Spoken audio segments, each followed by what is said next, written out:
peacemakers of Christo. நம்முடைய மனதில் ஒரு யுத்தம் நடந்து கொண்டிருக்கிறது. நம்முடைய வாழ்க்கையில் ஒரு யுத்தம் நடந்து கொண்டிருக்கிறது. அந்த யுத்தம் என்னவென்றால், நாம் வாழ்வோமா சாவோமா? இந்த உலகத்தை விட்டு நாம் போகையிலே நாம் மறு உலகத்தை நாம் சம்பாதித்து இருக்கிறோமா இல்லையா என்ற யுத்தம் நடந்து கொண்டிருக்கிறது. இது கண்ணுக்கு தெரியாத யுத்தம். தெய்வ பிள்ளைகளே, இது யாரும் நினைத்து பார்க்காத ஒரு யுத்தம். இதை நாம் சிந்திக்க வேண்டும், செயல்பட வேண்டும். தெய்வ பிள்ளைகளே, my dear brothers and sisters, today even in your life there is a war. The war in Iran, America, Israel we see, but the invisible war that is happening in your life you are not able to see. The war between Satan and God's power is going on within our hearts, within our lives. Will we win against Satan? After living this world, will we attain? Do we have a life in the heaven? Do we have a place in the heaven? Will the Lord accept each one of us? Is the Lord ready to accept us? Are we worthy to be accepted? நாம் அனைவரும் தகுதியுள்ளவர்களாக இருக்கிறோமா? அந்த இறை வீட்டிலே அடியெடுத்து வைப்பதற்காக, ஆண்டவர் நம்மை ஏற்றுக்கொள்வதற்காக நாம் ஆயத்தமாக இருக்கிறோமா?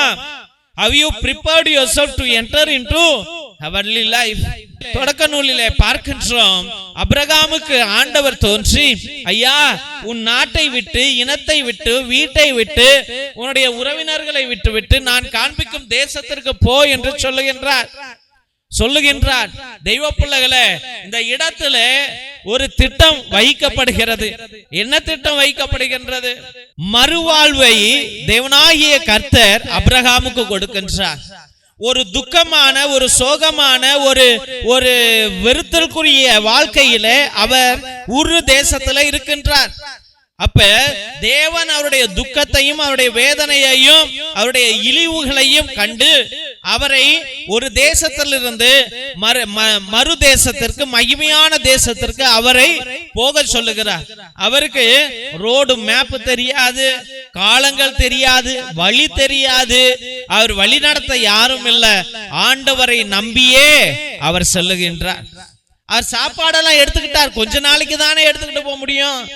ஆனால் ஒரு நாட்டிலிருந்து இன்னொரு நாட்டுக்கு நடைப்பயணமாக செல்லுவது எவ்வளவு தூரம்? அப்ப யாரை அவர் சார்ந்து செல்லுகின்றார்? ஆண்டவரை சார்ந்து செல்லுகிறார். The Lord appeared to Abraham and said, by seeing his miserable life, by seeing his depression, by seeing his tears, what are his tears? அவர்களுடைய கண்ணீர் என்ன? அவருக்கு குழந்தை பாக்கியம் இல்லை. அண்ணன் தம்பிகள், உற்றார் உறவினர்கள் எல்லாம் அவரை இழிவுபடுத்துகிறார்கள். They were speaking ill of him, and therefore he had to live as God guided him, as God instructed him. He had to live from one place to the other, and he does not know the way. There is no one to guide him. There was no one to support him. He became a leader. He became a leader of the journey from one country to another country. He did not have anything. He only depended on the Lord and the Lord's guidance and Lord's protection. அவருடைய பாதுகாவலை நம்பியே அவர் புறப்பட்டார். தெய்வ பிள்ளைகளே, நம்பிக்கை அவரை வாழ வைத்தது, வழி நடத்தியது. இன்றைய நாளிலே ஆண்டவராகிய கடவுளை நாம் எத்தனை பேர் உணர்கின்றோம்? அவருடைய வழி நடத்தலை ஏற்றுக்கொள்கின்றோமா? 10 கட்டளையை கொடுத்தார், அதை நாம் பின்பற்றுகிறோமா? உபச்சாரம் செய்யாதே, களவு செய்யாதே, ஏமாற்றாதே, தாய் தந்தையரை மதி, கடவுளை ஆராதி, என்னை தவிர எனக்கு வேற கடவுளே இல்லை. ஜாதகம் பார்க்கிற, ஜோசியம் பார்க்கிற, எல்லாம் பார்க்கிற. You go to Sadaik, you go to astrologists, you go to mantravadis, you conduct so many parigara balis, all things, all nasty things we do in our life, and you want God to bless you. You don't want to change yourself, you want God to change himself. How is it possible? We are all only a momentary movement people. நாம் அனைவரும் நகர்ந்து செல்லக்கூடிய கொஞ்ச கால உயிர் ஜீவன்கள். நம்ம எல்லாரும் அழிந்து போவோம் தெய்வ பிள்ளையில. இப்ப நடக்கின்ற யுத்தத்தை போல, இப்ப நடக்கின்ற போரை போல நாம் அனைவரும் என்னைக்கு சாவோம் எப்ப போவோன்றதே தெரியாது. ஓடி ஓடி உழைக்கிறோம், சேர்த்து வைக்கிறோம், நம்ம பயங்கரமான திட்டங்கள் வகித்தோம், எல்லாம் நாசமா போயிரும், ஒரு நாள் நாசமா போகும். ஆனால் கடவுளுடைய வார்த்தை என்னாலும் நிலைத்து நிற்கும். நீ இந்த உலகத்தை பார்த்து இன்னைக்கு நீ ஏன் பயந்துட்டு இருக்கிற? Why are you afraid now? You are in fears, you are in tears. Why?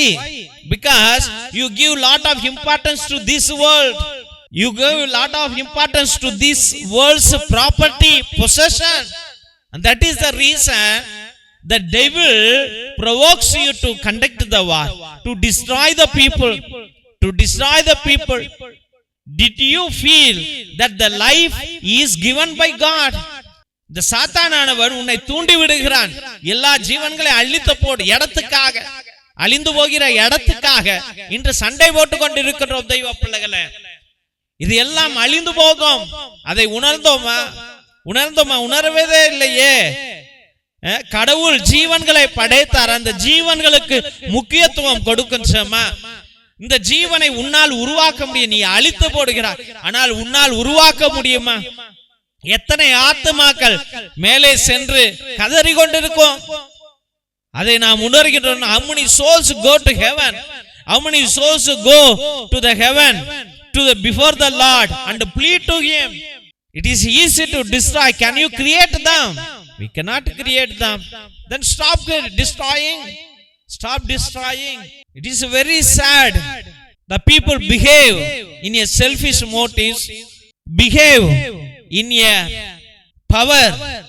When they attain the power, they think that they are the king of the world, they are God of the world. The Lord will destroy the kingdom. எத்தனை பேர் ஆண்டவர் அழித்து போட்டார்? நேபுகத்நேசர் அழித்து போட்டார், சவுலுடைய ராஜ்யத்தை அழித்து போட்டார், எசேக்கியாவுடைய ராஜ்யத்தை அழித்து போட்டார். எத்தனை ராஜாக்களுக்கு அவர் வார்னிங் கொடுத்தார். தெய்வ பிள்ளைகளே, ஆண்டவரால் கூடும், எல்லாம் கூடும். அவரை ஏன் நம்ப வேண்டும்? திருசிலுவை ஆசீர்வாதத்தை பெற்றுக்கொள்வோம். தந்தை ஆசீர்வாதத்தின் திருசிலுவை. திருசிலுவை உனக்கும் உன் குடும்பத்திற்கு வெளிச்சமா இருக்கிறது. நரக சர்ப்பம் உனக்கு அதிபதியாக வேண்டாம். சாத்தானே அப்பாலே போ. அபத்தங்களை பிள்ளைகளுக்கு போதிக்காதே. நீ கொடுப்பது தீது, நீயே அந்த நஞ்சை உட்கொள். நற்கருணை ஆசீர்வாதத்தை பெற்றுக்கொள்வோம். எல்லாம் அல்ல இறைவன், தந்தை, மகன், தூய ஆவியார் உங்களையும் உங்கள் குடும்பத்தையும் ஆசீர்வதித்து தன்னுடைய வல்லமையான கரத்தினால் வழிநடத்தி காத்தருள்வாராக. ஆமேன், ஆமேன், ஆமேன்.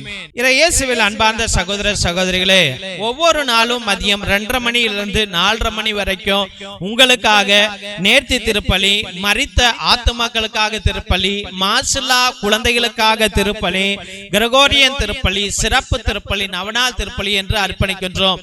உங்களுடைய கருத்துக்களை கீழே இருக்கிற வாட்ஸ்அப் நம்பருக்கு நீங்கள் அனுப்பிவிட்டு, தேவ பிள்ளைகளே, அதே நம்பருக்கு ரூபாய் 100 செலுத்தினால் உங்களுடைய கருத்துக்களுக்காக சிறப்பாக ஒரே குருவானவர் 2 மணி நேரம் ஆண்டவரோடு பரிந்து பேசி ஜெபிக்கிறார் என்றால் எவ்வளவு ஆசீர்வாதத்திற்குரியது என்பதை நீங்கள் புரிந்து கொள்ளும்படியாக அன்போடு வேண்டுகிறோம். உடைய நீண்ட நாள் கருத்துக்கள் இருந்தால் 3 திருப்பலி, 5 திருப்பலி, 7 திருப்பலி, 9 திருப்பலி, 12 திருப்பலி, 21 திருப்பலி, 30 திருப்பலி, 33 என்று நீங்கள் நேர்த்தி திருப்பலிகளை அர்ப்பணிக்கலாம். உங்களுக்காக சிறப்பாக ஜெபிக்கப்படும் என்பதை அன்போடு தெரிவித்துக் கொள்கின்றோம். மற்றுமாக அதிசய எண்ணெய், நரம்பு பிரச்சனைகள், சுவாச பிரச்சனைகள், ஆஸ்துமா, மூச்சு இறைப்பு, எலும்பு வலி, தசை வலி, தலைவலி, உடல் உஷ்ணத்திற்கு இது ஒரு 10 சொட்டு எடுத்து நன்றாக உரசி தேய்ச்சால், வலியுள்ள இடத்திலோ இல்ல மூச்சு இறைப்பு உள்ள இடத்திலோ தேய்த்தால், தெய்வ பிள்ளைகளே, 5 to 10 நிமிடத்திற்குள் உங்களுக்கு நிவாரணம் கிடைக்கும் என்பதை அன்போடு தெரிவித்துக் கொள்கின்றோம்.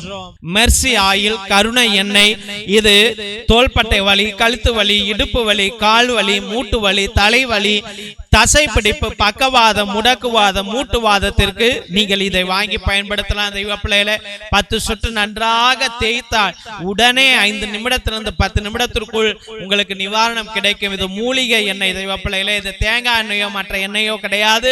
இது தேவனால் கொடுக்கப்பட்ட எண்ணெய். இதை நீங்கள் வாங்கி பயன்படுத்தும்படியாக அன்போடு வேண்டுகின்றோம். சுகம் நிச்சயம், நன்றாக வாழ்வீர்கள் என்பதை அன்போடு தெரிவித்துக் கொள்கிறோம். ரத்தத்தின் விடுதலை ஜெப புத்தகம் எல்லா செய்வினை, மாய, மந்திர கட்டுகள், குடும்ப கட்டுகள், தொழில் கட்டுகள், தகடு, தாயத்து, நோய் கட்டுகளிலிருந்து விடுதலை கொடுக்கிற வல்லமை உள்ள ஜெப புத்தகம். அந்த காலத்தில் நம்முடைய மூதாதையர்கள் அந்தோனியா தகடு, ஜார்ஜியா தகடு எழுதுவதற்கு பயன்படுத்திய ரகசிய ஜெபங்கள் உடையவை. இதை வாங்கி உங்களுடைய குடும்ப நலனுக்காக நீங்கள் பயன்படுத்தும்படியாக அன்போடு வேண்டுகின்றோம். மற்றுமாக நாங்கள் அந்தோனியா தகடு, ஜார்ஜியா தகடு எழுதி கொடுக்கின்றோம். அதையும் நீங்கள் வாங்கி உங்களுடைய தொழில் வளர்ச்சிக்காகவும் குடும்ப நலனத்திற்காகவும் நீங்கள் செவ்வாய் வெள்ளியில சாம்பிராணி போட்டு நீங்கள் பயன்படுத்திக் கொள்ளலாம் என்பதை அன்போடு தெரிவித்துக் கொள்கின்றோம். தெய்வ பிள்ளைகளே, YouTube channel Jesus TV father David என்ற இந்த சேனலை நீங்கள் தயவு செய்து சப்ஸ்கிரைப் பண்ணுங்க, அதை ஷேர் பண்ணுங்க, உங்களுடைய வாட்ஸ்அப் ஸ்டேட்டஸ்ல வைங்க, வாட்ஸ்அப் குரூப்ல பகிருங்க. தெரிஞ்சவங்கள்ட்ட சொல்லி இந்த ஜெப வழிபாட்டுல தினமும் 2:30 மணியிலிருந்து 4:30 மணி வரைக்கும் கலந்து கொள்ளும்படியாக அன்போடு வேண்டுங்கள் என்பதை பணிவோடு கேட்டுக்கொள்கின்றோம். உங்களால் முடிந்தால் எங்களுடைய ஏழை எளிய பிள்ளைகளுக்கு உங்களுடைய பழைய துணி, பத்தாத துணி, பயன்படுத்தாத துணி, நோட்டு, பேனா, புத்தகங்கள் என்று நீங்கள் தாராளமாக அனுப்பலாம் என்பதை அன்போடு தெரிவித்துக் கொள்கின்றோம். God bless you all. Praise the Lord. Hallelujah.